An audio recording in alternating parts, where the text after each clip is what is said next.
Hadiah dari Allah luar biasa sekali. Betul janji Allah yang tadi saya bilang, ngejar dunia mah belum tentu akhirat dapat kan. Ngejar akhirat mah dunia ngikutin. Jadi ketika saya 2012 itu bikin kegiatan ngurusin santri kan, ternyata Allah kasih rezeki bisa umroh gratis. Masya Allah. Dari situlah ada keberanian untuk buka unit bisnis sendiri.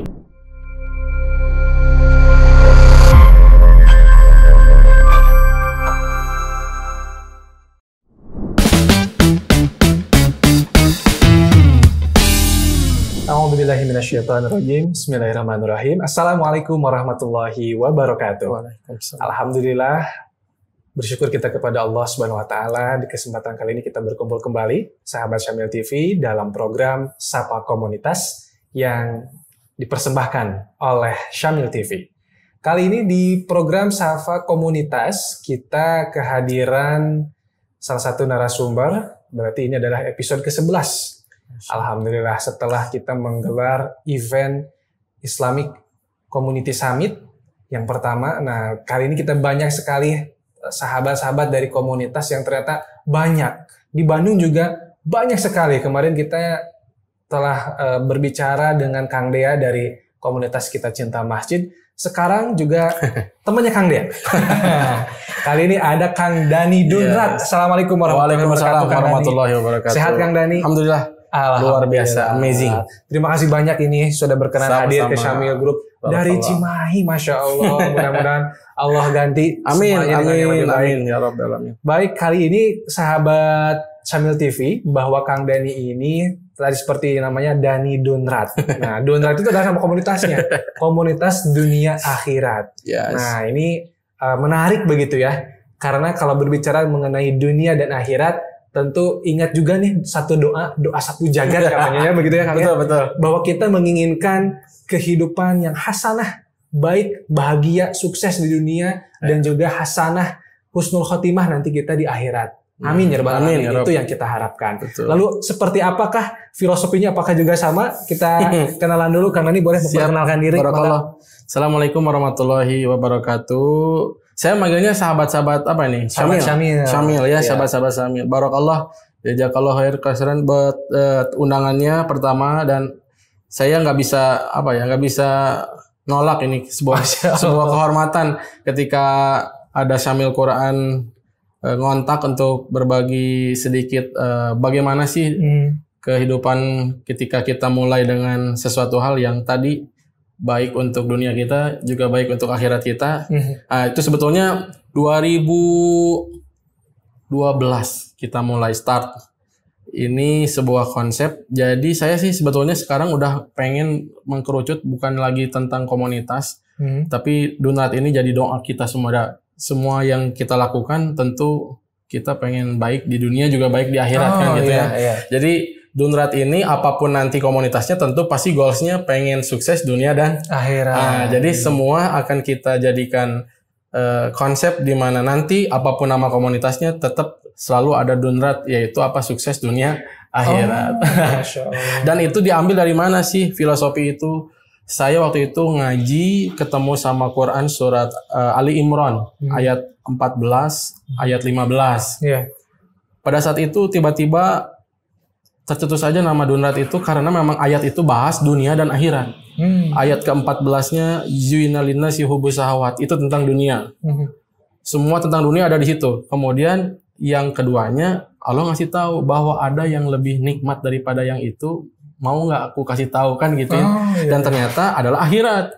Dan cara untuk mendapatkan kedua-duanya ada juga di ayat setelahnya. Jadi 14, 15 kemudian ayat turunannya itu adalah cara untuk mendapatkan dunianya iya, akhiratnya juga dapat. Nah, pada saat itu tiba-tiba saya tertarik, ini harus saya implementasikan dalam hidup saya dulu. Jangan langsung kemudian kita ajak orang lain, kitanya belum jadi orang yang, atau dalam kalimat itu waktu itu Ustadz harus jadi contoh dulu.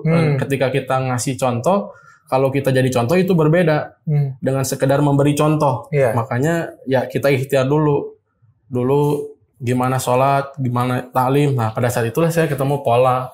Dan alhamdulillah pada saat itu 2012 buah dari hasil ngaji selama 2 tahun dari tahun 2010 Terus kemudian 2012 saya akhirnya bikin konsep yaitu namanya Dunrat. Jadi saya nemukan pola bahwa untuk mendapatkan sukses dunia akhirat itu ada caranya ternyata. Dan itu ayat di Quran surat Ali Imran ayat 14 dan ayat 15 itu betul-betul terjadi semua. Jadi cara untuk mendapatkan dunia, kan kita sering melihat atau sering mendengar ya. Kalau ngejar dunia kan belum tentu akhirat dapat. Iya. Tapi kalau ini kita sering dengarnya kalau ngejar akhirat mah dunia pasti ngikutin. Iya, nah itu pokoknya saya pakai kalimat sederhana itu. Akhirnya saya mulai untuk belajar banyak hal tentang akhirat, tapi ternyata dunianya juga dapat ngikutin. Nah, itulah saya akhirnya bikin komunitas di tahun 2012 ya. Itu betul-betul implementasinya ya. Jadi setelah 2 tahun saya berikhtiar menjadi contoh, pada saat itu saya harus memulai ngajak orang. Itu untuk mengajak orang kan cara termudahnya adalah bikin komunitas. Ketika kita sudah tanda kutip ya, jangan kemudian kita jadi merasa soleh, bukan, tapi kita ngajak sama-sama soleh gitu. Betul. Biar gimana? Biar ekosistemnya kebentuk kan, kemudian lingkungannya mendukung, istiqomahnya bisa diikhtiarkan. Karena kalau kita sendiri saja, itu benar. Posisinya pasti ada futurnya. Jadi Kang Dhani sudah punya konsep, tapi kalau jalan sendiri, wah pasti itu futur juga ya. Iyalah, pasti godaan setannya kan kuat. Akhirnya gimana caranya saya harus bikin ekosistem. Pada saat itulah saya bikin diferensiasinya. Kira-kira apa sih yang bisa bikin kemudian berbeda dengan komunitas-komunitas yang lain, mudah diingat, mudah dipahami sama teman-teman. Akhirnya saya bikin sesuai dengan kemampuan. Yaitu saya bisa masak. Pada saat itu saya harus bisa kemampuan masak saya ini menjadi kebaikan.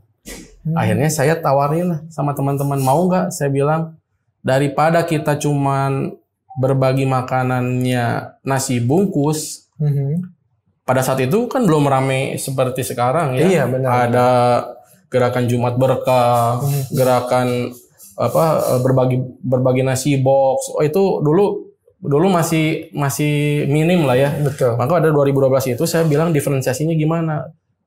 Saya langsung masak di pesantrennya. Jadi kita bikin konsep makan bareng sama santri, doa bareng, posisinya silaturahim bareng, jadi menjadi sebuah campaign-nya. Jadi kalau kita kemudian bikin nasi box kan, nasi box itu cuma dibawa kan, mereka ya banyak yang nasi box mah. Iya. Tapi kalau kita masak langsung di tempat, kita kasih contoh, santri ditanya udah pernah makan chicken stick belum? Kita langsung masak chicken sticknya di pesantren. Masya Allah. Jadi kita bikin diferensiasinya gimana? Biar ada kesan, itu ngajak santri makan bareng. Ditanya mereka makanan yang belum pernah dimakan apa? Chicken stick udah belum? Spaghetti udah belum? Chicken katsu udah belum? Nah itulah mereka semua ketika saya tanya itu boro-boro. Ya pada saat itulah kita bikin sebuah konsep. Akhirnya tadi silaturahim, makan bareng, masak bareng, doa bareng, bangun masjid. Jadi saya tidak menjanjikan sama pesantrennya bangun masjid. Kita makan, silaturahim, masak bareng, doa bareng, bangun masjid. Jadi berapapun jumlah biaya yang dibutuhkan tidak besar seperti kita bangun masjid kan kalau buat makan. Kita berdoa bangun masjid, tapi di dalamnya diisi dengan kebaikan dulu, berdoa dulu. Nah, pada saat itulah akhirnya gampang ngumpulin dana makan-makan daripada bangun masjidnya. Kalau bangun masjidnya kan udah takut duluan nih, puluhan juta soalnya kan gitu. Tapi kalau biaya makan-makan mah 100 orang, saya kasih tahu untuk masak 100 orang, misalkan per porsi cuma butuh Rp10.000 udah dengan chicken stick. Daripada beli ke restoran, itu chicken stick harganya udah 40 ribuan ya. Ini kita 10.000 masak chicken stick sendiri. Sisanya dari donasi buat makannya itu kita donasikan buat bangun masjidnya. Jadi gitu konsepnya. Jadi kita tidak terbebani dengan konsep acara yang besar. Kita cukup makan-makan. Jadi dengan komunitasnya itu berkunjung ke pesantren. Betul. Di sana ada silaturahim, doa bareng, makan bareng, masak bareng malah. Masak bareng. Jadi masaknya di lokasi. Diajarin juga ya? Iya, diajarin. Kita demokan. Jadi kita demokan chicken stick itu kita bikin filletnya dari awal gimana. Bikin sausnya seperti apa. Demo masak. Dia mau masak dan anak-anak nanti makan yang kita demokan. Nah itu kan sesuatu konsep yang jarang ya. Dan sehingga ketika santri itu kita tidak silaturahimi sampai 1 tahun, mereka masih ingat. Bahkan ketika kita sudah lulus, mereka sampai ingatnya dia pertama kali makan chicken stick sama saya. Itu kan satu memori yang bisa dibikin jadi kebaikan yang panjang jadinya kan. Jadi saya pertama kali makan chicken stick waktu sama Kang Dani. Dimasakin langsung, caranya tahu. Itu kan jadi kesan tersendiri. Jadi dia nanti tumbuh dewasa tetap masih ingat pertama kali dia makan chicken stick sama siapa. Begitu konsepnya. Baik. Begitu. Berarti kalau boleh diceritakan kembali, komunitas Dunrat ini apa saja nih lingkup kegiatannya Kang Dani? Kalau tadi kan memang berarti berapa pekan sekali kah ke pesantren itu atau seperti apa? Kalau awal dulu kita 1 bulan 1 kali. Kalau awal dulu. Kalau sekarang kita bisa sampai 1 pekan itu bisa 1 kali sampai 2 kali sampai 3 kali. Tergantung dari kondisi sekarang kita punya kegiatan. Selain ini kan sekarang jadi upgrading kegiatan banyak nih. Kemudian unit bisnis juga sekarang jadi bertambah karena tadi dana yang dibutuhkan ternyata luar biasa besar effortnya. Gak mungkin kita minta-minta ya mau ngadain acara di pesantren tapi kita minta-minta, otomatis kita harus galang dana sendiri atau making money sendiri atau bahasanya buka keran donasi dari unit bisnis sendiri gitu. Akhirnya sekarang jadi maju tuh Kang. Jadi bukan lagi cuman ngasih makan sekarang. Bukan lagi cuman berdoa, sekarang udah upgrading. Asalnya cuman makan. Kemudian lama-lama kan bosen kita cuman ngasih makan doang, kita ngasih motivasi akhirnya. Kemudian lama-lama kita ngasih skillsnya. Jadi betul-betul kita ngajarin masak sama ngajarin jahit. Apapun jadinya kita di pesantren itu selama 6 bulan konsisten datang ke sana per pekan. Kita ngajarin teman-teman di pondok pesantren itu seperti ekstrakurikulernya. Kita kasih gratis. Kemudian akhirnya pada saat sekarang bukan lagi cuma motivasi, bukan cuma skills, tapi langsung sekarang unit bisnisnya. Jadi sekarang kita sudah donasinya bukan lagi nyuapin. Kalau nyuapin mau sampai kapan? Ya, berapapun jumlah dana yang kita kasih sama mereka, tapi diberdayakan. Harus berdaya karena sekarang saya belajar lagi ilmu fikih tentang wakaf. Ternyata base-nya seluruh kebaikan yang ada di muka bumi ini itu base-nya wakaf. Masya Allah. Wakaf produktif terutama ya. Betul. Jadi kalau kita kemudian ngasih itu tidak jadi produktif, maka akan menjadi konsumtif. Maka berapapun dana yang dipakai, yang dikasihkan sama kita, itu pasti habis nguap. Iya, benar. Ya, kita harus punya sampai kapan kita nyuapin, dan gitu.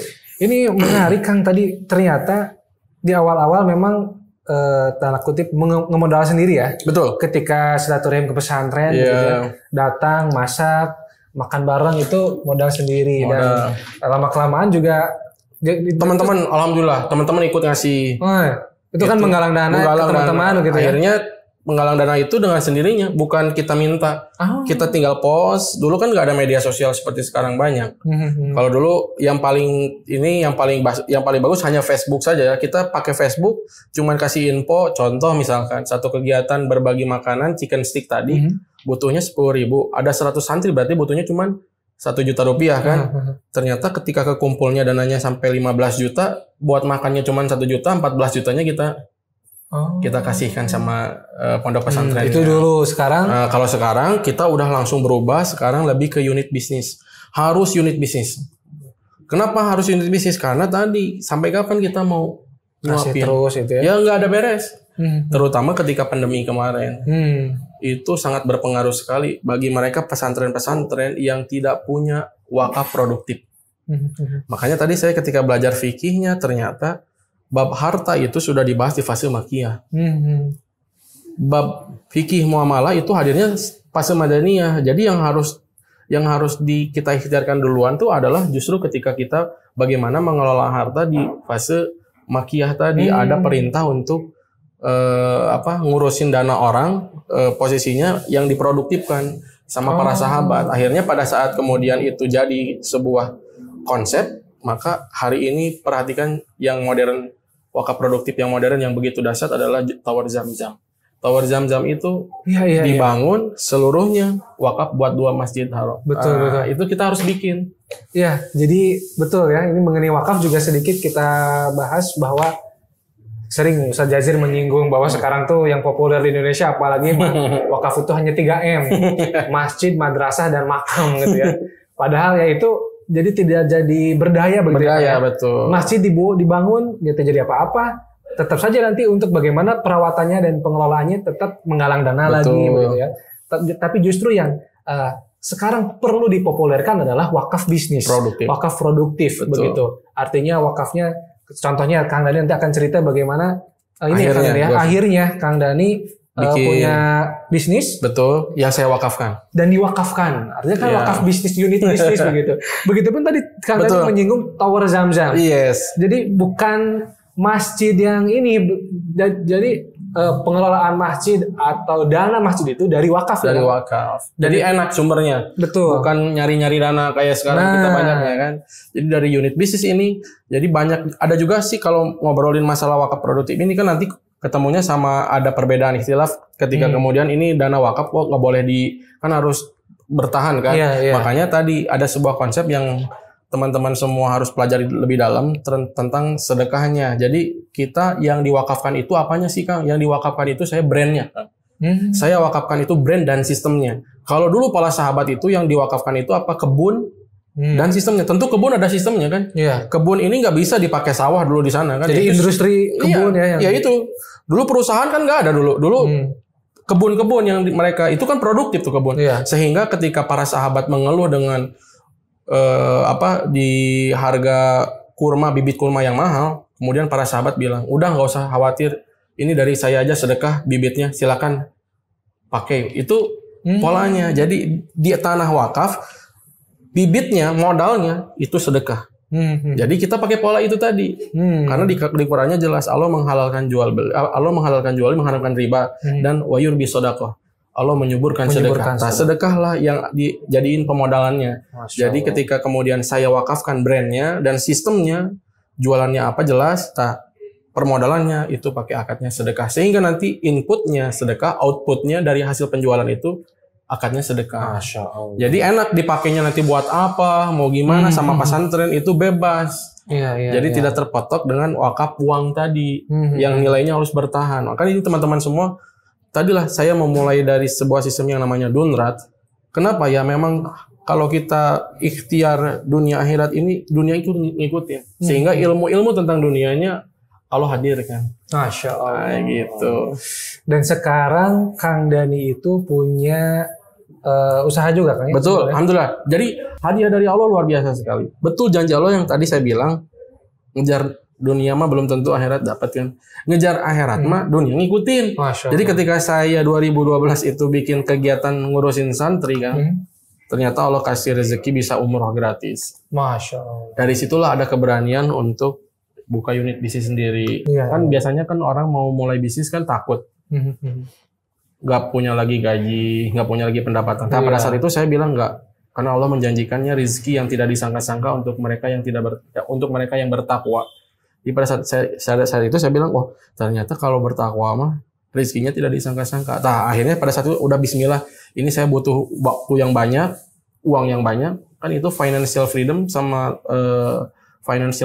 time freedom itu adalah waktu yang didambakan. Kita bisa berbagi banyak, uangnya banyak. Nah, kalau saya sekarang kalau kita punya waktu yang banyak tapi nggak punya uangnya juga percuma. Kita punya uangnya banyak, waktunya nggak banyak, susah juga. Makanya tetap harus dua yang tadi. Waktunya harus banyak, uangnya harus banyak. Ya harus bisnis. Jadi nanti waktu adalah uang itu ya. Akhirnya disitulah ketemu sama Allah, dikasih rezeki, bisa punya unit usaha sendiri. Kan? Jadi saya nggak mau khawatir dengan tadi penggunaan dana dari orang, saya pakai pribadi. Makanya tadi saya memulai usaha juga pakai uang sendiri. Saya bisa berhasil punya dana pribadi dari hasil usaha saya sendiri. Jadi ketika menggalang dana juga, saya tidak pernah pakai uang orang lain untuk kehidupan saya gitu. Di awal pasti ya, Kang Dhani itu kan belum punya, katakanlah tentunya kan usaha belum ada. Betul. Tapi bagaimana dengan modalnya potensi kan? Keyakinan skill yang Kang Dhani Allah titipkan kepada Kang Dhani, yaitu seorang chef Kang Dhani, profesional. Dan gimana nih skill ini bisa berdampak, bermanfaat bagi yang lain. Itu dia konsep yang tadi kita sama-sama ketahui bahwa Dunrat dunia akhirat ini menjadi konsep Kang Dhani, yakin percaya bahwa dengan kita ingin kebaikan itu harus punya ekosistem dan harus berani ya Kang ya. Betul. Itu dia. Baik, kita akan lanjutkan di segmen yang kedua, tetap bersama kami di Sapa Komunitas.